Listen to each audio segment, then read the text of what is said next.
याद करिए, जो नौजवान यहां से दुनिया के तमाम देशों में गए, वहां पर उनके लिए प्रारंभिक चरण में उनकी ट्रेनिंग की एक चैलेंज थी।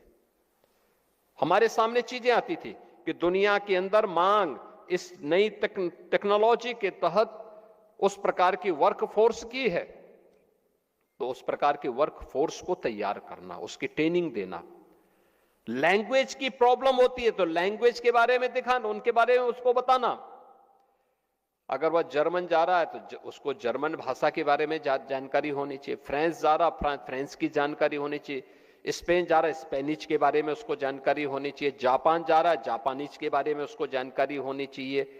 अगर वह दुनिया के किसी भी अन्य देश में जा रहा है, उस देश के अनुसार उसको ट्रेनिंग, वहां की भाषा के अनुरूप उसको ट्रेनिंग देने का कार्यक्रम, और भाषा के अनुसार ट्रेनिंग देने के कार्यक्रम के साथ राज्य सरकार ने जब इसको जोड़ा, बड़े पैमाने पर उत्तर प्रदेश का युवा आज उस कार्यक्रम के साथ आगे बढ़ रहा है। और उत्तर प्रदेश के अंदर स्वयं भी हम लोगों ने अपना स्वयं एक कॉरपोरेशन हम गठित कर रहे हैं युवाओं के लिए। कोई भी युवा जो यूपी के अंदर कार्य करेगा, उसको न्यूनतम मजदूरी देने की गारंटी, न्यूनतम वेतन देने की गारंटी देने वाला राज्य बन रहा है उत्तर प्रदेश। अब ये नहीं हो सकता है, आप देखना कुछ ही दिनों के अंदर हम इस बात को सुनिश्चित कर रहे हैं कि किसी भी व्यक्ति को, वह प्रदेश के अंदर किसी भी क्षेत्र में काम करने वाला व्यक्ति हो, अगर उसने श्रम और सेवा योजन के इस पोर्टल का उपयोग किया है, नियुक्ति पाने वाला और नियोक्ता भी दोनों को उसके साथ जुड़ना होगा। और ये सुनिश्चित किया गया है कि कोई भी नियोक्ता इस चीज को सुनिश्चित करेगा कि वह उस कार्मिक को पूरा वेतन उपलब्ध करवाएगा। उसके जो भी चार्जेज होंगे वह गवर्नमेंट उसको अतिरिक्त उसको देगी, लेकिन किसी भी कर्मचारी का या किसी भी कार्मिक के वेतन में कोई कटौती नहीं करेगा। और यह व्यवस्था हम उसके माध्यम से सुनिश्चित करने जा रहे हैं, एक बेहतरीन व्यवस्था जिससे किसी भी युवा का शोषण न होने पाए। और यह व्यवस्था हमारे कॉरपोरेशन के माध्यम से, जो श्रम और सेवा योजन विभाग के माध्यम से बहुत जल्दी इसको हम आगे बढ़ाने जा रहे हैं। इसके माध्यम से हर व्यक्ति को रोजगार की गारंटी भी होगी, नौकरी की गारंटी भी होगी, और उसको आगे बढ़ने का भी एक प्लेटफॉर्म मिलेगा। आज मुझे प्रसन्नता है कि रोजगार महाकुंभ इस अवसर को आगे बढ़ाने का एक माध्यम है। इंडस्ट्री जब स्वयं एम्प्लॉयमेंट लेने के लिए जाए तो ये देखना चाहिए कि वास्तव में उन युवाओं को उस प्रकार की ट्रेनिंग देने का काम हमारी संस्थाएं पहले से तैयार करें। इंस्टीट्यूशन को इंडस्ट्री के साथ जोड़ने का काम, आईटीआई में किस प्रकार के सर्टिफिकेट कोर्सेज होने चाहिए, पॉलिटेक्निक में किस प्रकार के डिप्लोमा के कोर्सेज होने चाहिए, हमारे इंजीनियरिंग और तकनीकी संस्थानों में किस प्रकार की डिग्री कोर्सेज हमें प्रारंभ करने चाहिए, यह इंडस्ट्री और मार्केट की डिमांड के अनुसार हमें तय करने पड़ेंगे। अगर मार्केट की demand artificial intelligence, internet of things, drone technology और रोबोटिक की है तो हम उसके अनुसार ट्रेनिंग दें। अगर मार्केट की डिमांड प्लम्बरिंग की है, हम उसके अनुसार ट्रेनिंग करके नौजवान को तैयार करके वहां के लिए उनको एक अवसर उपलब्ध करवाएं। हर टेक्नोलॉजी हमेशा एक जैसी नहीं रहेगी, उस समय के अनुरूप बदलेगी, समाज की मांग के अनुरूप बदलेगी। हमें उसके अनुरूप अपने आप को अपडेट करना होगा। एक तरफ ये, दूसरी तरफ प्रदेश के अंदर यह भी सुनिश्चित किया गया है, आज आपने देखा होगा हमने कुछ यहां पर बहुत सारे अन्य कार्यक्रमों को, पोर्टल को आज यहां पे लॉन्च किया है। खासतौर पर श्रम न्याय सेतु पोर्टल का भी शुभारंभ हुआ है। आपने देखा होगा पोर्टल में श्रमिकों के लिए त्वरित और पारदर्शी न्याय की व्यवस्था है। श्रम विवादों के ऑनलाइन शीघ्र समाधान की भी व्यवस्था की गई है। न्यायिक प्रक्रिया में डिजिटलीकरण से उसको और सुगम बनाने का भी प्रयास किया गया है। विवाद निपटारे में दक्षता और समय का भी उसको पाबंद किया गया, टाइम बाउंड किया गया है। श्रम अधिकारों से जुड़ी हुई सेवाओं को 24 घंटे उपलब्ध करवाया गया है और पारदर्शी एवं जवाबदेह व्यवस्था की स्थापना उसके माध्यम से। हमें याद रखना होगा कि उद्यम चलेंगे तो श्रमिक को रोजगार मिलेगा। उद्यम चलने चाहिए, ये शर्त है, लेकिन श्रमिक का शोषण भी नहीं होना चाहिए, यह भी उसके साथ आवश्यक है। इसकी जवाबदेही भी सुनिश्चित की गई है। अटल आवासीय विद्यालय को उसकी इंटीग्रेटेड मॉनिटरिंग सिस्टम को भी आज एक पोर्टल के साथ जोड़ा गया है। अटल आवासीय विद्यालय,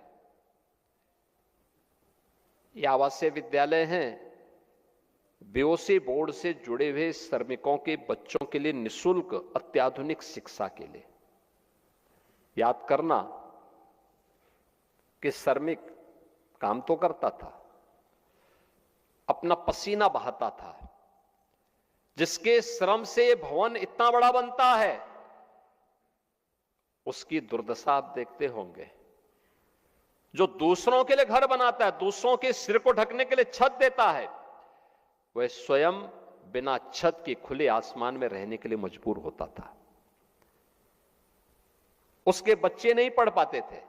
जो दूसरों के पढ़ने के लिए स्कूल बनाता था, दूसरों के बच्चों के लिए पढ़ने के लिए स्कूल बनाता था, उसके स्वयं के बच्चे नहीं पढ़ पाते थे। ये पीड़ा प्रधानमंत्री जी की थी कि देखो उन लोगों के लिए कुछ किया जाना चाहिए। और मैं धन्यवाद दूंगा श्रम और सेवायोजन मंत्रालय को कि उन्होंने प्रदेश के अंदर पहले चरण में 18 ऐसे आवासीय विद्यालय, जहां पे हम बीओसी बोर्ड से जुड़े हुए उन बच्चों को लेके आते हैं, उनके बच्चों को लेके आते हैं और उनको फिर 18,000 बच्चों को एक साथ इन आवासीय विद्यालयों में लॉजिंग फूडिंग की सुविधा देकर उनके रहने की, उनके खाने की, उनकी उत्तम शिक्षा की, अत्याधुनिक शिक्षा की व्यवस्था की गई है। और मेरा मानना है कि अटल आवासीय विद्यालय का जितना बेहतरीन इंफ्रास्ट्रक्चर आज के दिन पर उत्तर प्रदेश के अंदर है, उत्तर प्रदेश के अंदर अन्य किसी विद्यालय का उतना अच्छा इंफ्रास्ट्रक्चर नहीं होगा।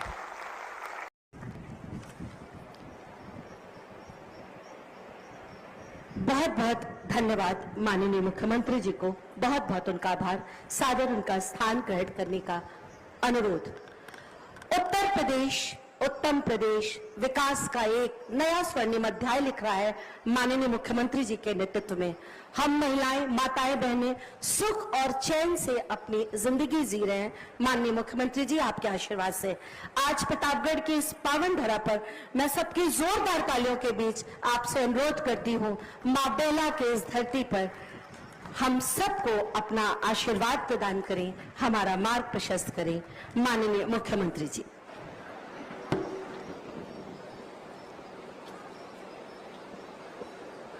भारत माता की, भारत माता की, भारत माता की, वंदे वंदे वंदे।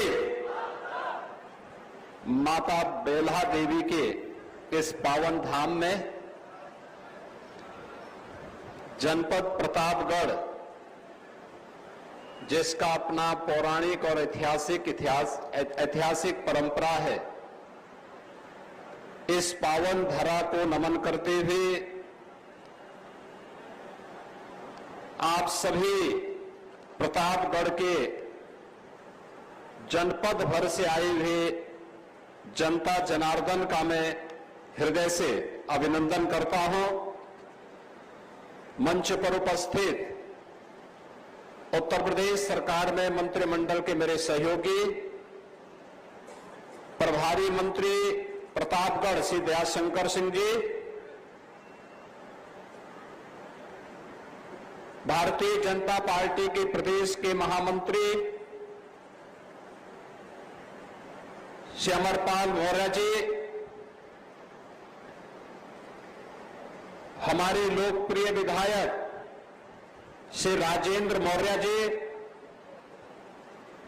विधान परिषद सदस्य श्री उमेश द्विवेदी जी, अध्यक्ष नगर पालिका परिषद प्रतापगढ़ श्रीमती प्रेमलता सिंह जी, पूर्व मंत्री श्री राजेंद्र प्रताप सिंह मोती सिंह जी, पूर्व मंत्री श्री शिवाकांत ओझा जी, पूर्व सांसद श्री संगमलाल गुप्ता जी, पूर्व सांसद विनोद सोनकर जी, भारतीय जनता पार्टी के जिला के प्रभारी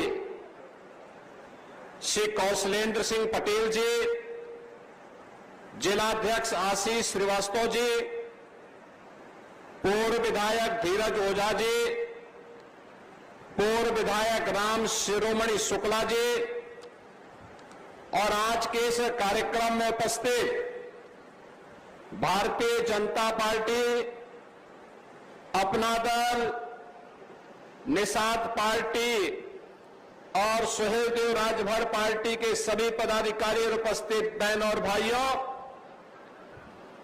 आज मुझे प्रतापगढ़ की इस पावन धरा पर आने का अवसर प्राप्त हुआ है।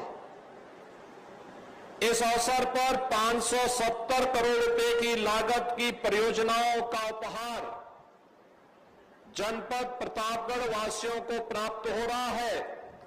मैं आप सभी को इन योजनाओं की और गणपति महोत्सव की भी हृदय से बधाई देता हूं। बहनों और भाइयों, प्रतापगढ़ अपनी पौराणिक और ऐतिहासिक परंपरा के लिए विख्यात है।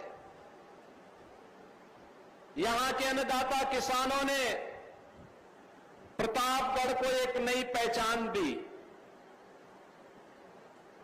यहां पर स्वतंत्रता संग्राम सेनानियों ने अपने संघर्ष से देश की स्वाधीनता में योगदान किया और अन्नदाता किसानों ने यहां पर आंवले की खेती को एक नई पहचान देकर के लोगों की आरोग्यता को आगे बढ़ाने में योगदान किया है। तो आज यहां के स्थानीय विधायक भी अपने यहां की रसमलाई के माध्यम से उसकी मिठास को घर घर तक पहुंचाने का काम कर रहे हैं। बहनों और भाइयों, ये सभी कुछ की कृपा मां बेल्हा की कृपा है। मां बेल्हा देवी की कृपा है कि जिस प्रतापगढ़ के बारे में कभी लोग कहते थे कि विकास नहीं हो सकता, उस प्रतापगढ़ में 1 डिस्ट्रिक्ट 1 प्रोडक्ट में आंवला और आंवला का उत्पाद आज देश और दुनिया के कोने कोने में पहुंच रहा है। जिस प्रतापगढ़ के बारे में लोग कहते थे विकास नहीं हो सकता, उस प्रतापगढ़ में आज बोधिसत्व सोनेलाल पटेल जी के नाम पर मेडिकल कॉलेज का निर्माण कार्य पूरा हो गया है और लगातार वह प्रगति के पथ पर अग्रसर हो रहा है। जिस प्रतापगढ़ के बारे में लोग कहते थे कि वहां पर कनेक्टिविटी की समस्या है, उस प्रतापगढ़ में देश का सबसे बड़ा एक्सप्रेसवे गंगा एक्सप्रेसवे मेरठ से प्रयागराज के बीच में प्रतापगढ़ के भी 40-42 किलोमीटर के भूभाग को अपने साथ लेकर के यहां के विकास को आगे बढ़ाने के लिए प्रतिबद्ध दिखाई देता है। और अयोध्या से प्रयागराज के बीच 6 लेन का जो हाईवे बन रहा है, प्रतापगढ़ के बाईपास और विकास के साथ यह एक मील का पत्थर जोड़ने जा रहा है। बहनों और भाइयों, विकास कैसे होना चाहिए? यहां का मेडिकल कॉलेज यहां पर बेल्हा देवी के मंदिर के पर्यटन विकास का कार्यक्रम, यहां पे अंदर चल रहे हाईवे के कार्यक्रम, यहां पर स्वास्थ्य के लिए, शिक्षा के लिए, सड़कों के लिए, यहां के उद्यमियों के लिए और नौ उद्यमियों के लिए जिन कार्यक्रमों की आज घोषणा हो रही है और जिन कार्यक्रमों को हम आगे बढ़ा रहे हैं, यही विकास होता है। इसी को ही विकास कहते हैं, जिसका मूर्त रूप आज देखने को मिल रहा है। और इसीलिए आज मैं एक बार फिर से प्रतापगढ़ के अंदर आया हूं, उन सभी पूर्वजों का स्मरण करने के लिए जिनके पसीने से प्रतापगढ़ में आंवला जैसा औषधीय अमृत फल इन्होंने दुनिया के सामने प्रस्तुत करके उसे अपने साथ जोड़ने का काम किया। मैं उन्हें नमन करने के लिए आया हूं, जिन्होंने आजादी के संघर्षों में अपना योगदान दिया, और मैं उन सबका अभिनंदन करने के लिए आया हूं जो विकास की इस प्रक्रिया में प्रधानमंत्री मोदी जी के साथ कदम से कदम मिला करके चलने के लिए प्रतिबद्ध दिखाई दे रहे हैं। याद करिए, पिछली सरकारों ने एक जनपद एक माफिया दिया था। वह माफिया लूटता था, शोषण करता था, विकास की योजनाओं में डकैती डालता था, गरीबों के हकों को छीनता था, बेटी और व्यापारी की सुरक्षा के लिए खतरा पैदा करता था।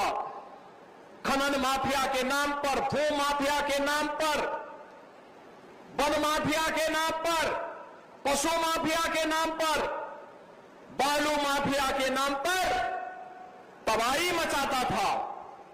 लेकिन ये डबल इंजन की सरकार प्रधानमंत्री मोदी जी के नेतृत्व में माफिया संस्कृति को, गुंडा संस्कृति को, दंगों की संस्कृति को समाप्त करके वन डिस्ट्रिक्ट वन प्रोडक्ट भी देता है और one district one medical college भी देता है, जिसका प्रतापगढ़ एक अनुपम उदाहरण है कि दोनों का हित एक दूसरे से जुड़ा हुआ है। हमें यह सुनिश्चित करना होगा कि कोई आउटसोर्सिंग कंपनी के माध्यम से किसी श्रमिक का शोषण न होने पाए, उसको उसका मानदेय, उसका वेतन जरूर मिले, और आउटसोर्सिंग कंपनी के जितने भी अन्य खर्चे होते हैं, चार्जिंग होते हैं, वह गवर्नमेंट अपने स्तर पर उसको अलग से वहन करे, जिससे किसी भी श्रमिक का शोषण न होने पाए। हर श्रमिक सम्मान के साथ राष्ट्र निर्माण में अपनी भूमिका को मजबूती के साथ आगे बढ़ा सके। यह गवर्नमेंट की, सरकार की मंशा है और उसको हम आगे बढ़ाने के लिए प्रतिबद्ध हैं, क्योंकि जब श्रमिक खुशहाल होगा, जब अन्नदाता खुशहाल होगा, तो देश खुशहाल होगा। जब श्रमिक आगे बढ़ेगा, युवा शक्ति के हाथ को रोजगार होगा, तो विकसित भारत और विकसित उत्तर प्रदेश से दुनिया की कोई ताकत नहीं रोक पाएगी। आज के इस अवसर पर, रोजगार महाकुंभ के आयोजन के अवसर पर, उन सभी युवाओं को जो रोजगार के साथ जुड़ रहे हैं, याद करना, जो भी कंपनियां यहां पर इस अभियान के साथ जुड़ी हुई है, मेरा उन सबसे आग्रह होगा कि किसी भी नौजवान का शोषण न होने पाए। अगर उस नौजवान को बाहर भेजना है तो पहले वहां के लैंग्वेज और उस प्रकार की टेक्नोलॉजी के साथ, उस प्रकार के ट्रेड के साथ उत्तर प्रदेश के हमें स्किल डेवलपमेंट मिशन के साथ उनको जोड़ करके उनकी ट्रेनिंग दे देनी चाहिए, जिससे वह युवा या वह हमारा जो नौजवान है, जब वह किसी नौकरी रोजगार के लिए दुनिया के किसी देश में जाता है या देश के किसी अन्य भाग में जाता है, वहां ट्रेनिंग के नाम पर, वहां लैंग्वेज के नाम पर उसको अनावश्यक वेट न करना पड़े। वह जाए, तत्काल उसके हाथ को काम मिले, उसका मानदेय उसको प्राप्त हो, वह खुशहाल जीवन जी सके और उसके बच्चे भी खुशहाली का जीवन जी सके। इस प्रकार का कार्यक्रम हम सुनिश्चित करेंगे। इस विश्वास के साथ इस रोजगार महाकुंभ में प्रदेश भर से जो युवा उपस्थित हुए हैं, उन सभी युवाओं का मैं हृदय से स्वागत करता हूं और विश्वास करता हूं कि श्रम और स्वयोजन विभाग इन सभी चीजों